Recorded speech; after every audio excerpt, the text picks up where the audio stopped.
കണ്ണാ ബെല്ലടിച്ചത്? അറിയില്ല, ഞങ്ങളും അത് കേട്ട ഉണന്നേ. ആരോ ഞങ്ങളെ ഉണർത്താൻ വേണ്ടി ചെയ്തെന്നാ കരുതി.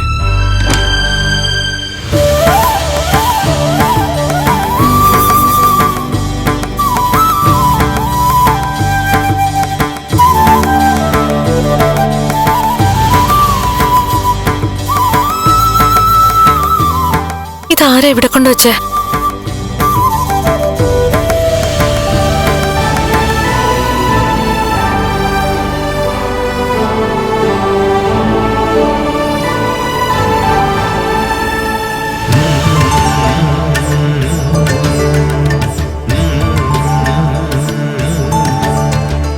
ഓനേതാ? കണ്ണേട്ടാ,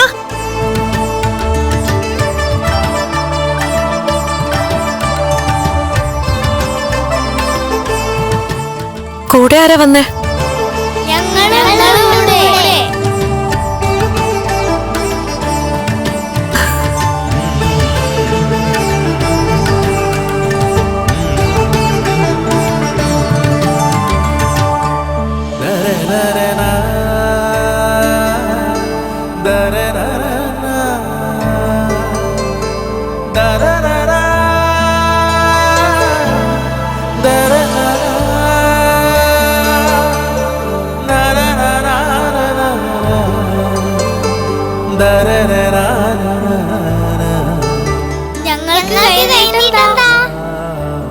മഞ്ജു, ആ താഴത്തിരിക്കുന്ന പൈസ എടുത്തുണ്ടോ?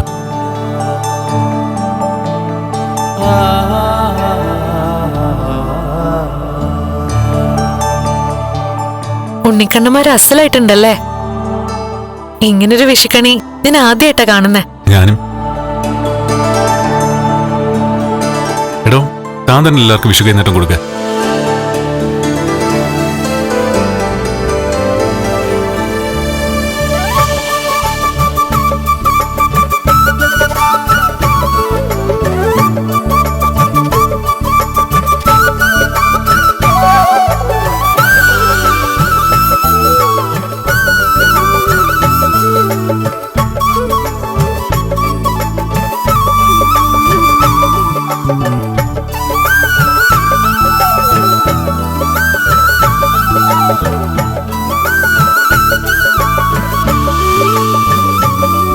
എന്നാലും ഈ 4 മണി നേരത്ത് ഈ കുട്ടികളെ ആരാ ഇവിടെ കൊണ്ടുവന്നെന്ന് അറിയില്ലല്ലോ കണ്ണേട്ടാ.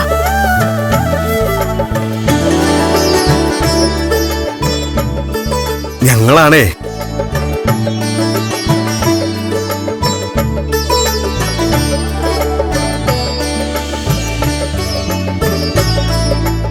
ക്ലബിന്റെ വകയായിട്ട് ഇത്തവണ ഈ ഹൗസിംഗ് ഹോളിലെ എല്ലാ വീടുകളിലും വിഷുക്കണിക്കൊപ്പം കുഞ്ഞിക്കണ്ണന്മാരെയും കണി കാണിക്കാനാണ് ഞങ്ങളുടെ തീരുമാനം. അപ്പോ വിഷു കൈനീട്ടം കാര്യമായിട്ട് എന്തെങ്കിലും വേണ്ടേ? അയ്യോ, ഇത് മതി.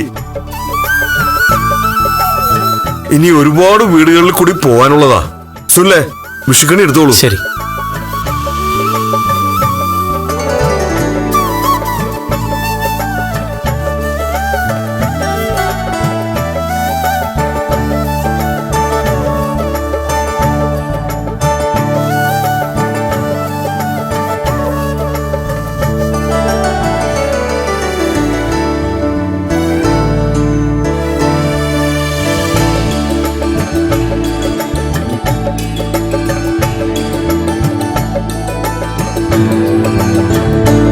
ആ ലക്ഷ്മി, അടുത്ത വർഷം വിഷുവിന് നിനക്ക് അന്യരുടെ കുഞ്ഞുങ്ങളെ ഒക്കെ തിരുത്തേണ്ടി വരില്ല.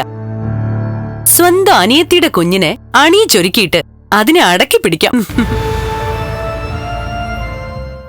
കരുണയെടുത്ത് വിഷു കണി കണ്ട് കാണൂ എന്തോ. ഏതായാലും ഈ വർഷം കണി കണ്ടത് കണ്ണനെ അല്ലെങ്കിലും പിന്നീടുള്ള കണിയൊക്കെ നന്നായിട്ടുണ്ട്. ആ വാമോളെ, വാമോളെ, നമുക്ക് വേഗം പോയി കുളിച്ചിട്ട് വരാം.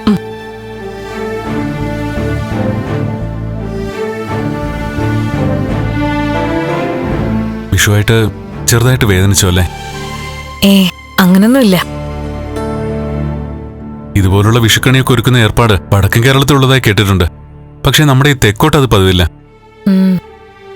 ഇതാരോ മനഃപൂർവ്വം ചെയ്ത പോലുണ്ട്. അങ്ങനെ മനഃപൂർവ്വം ആര് ചെയ്യാനാ? ആ, അമ്പലത്തിൽ പോകുന്നുണ്ടോ? പിന്നെ പോകണം.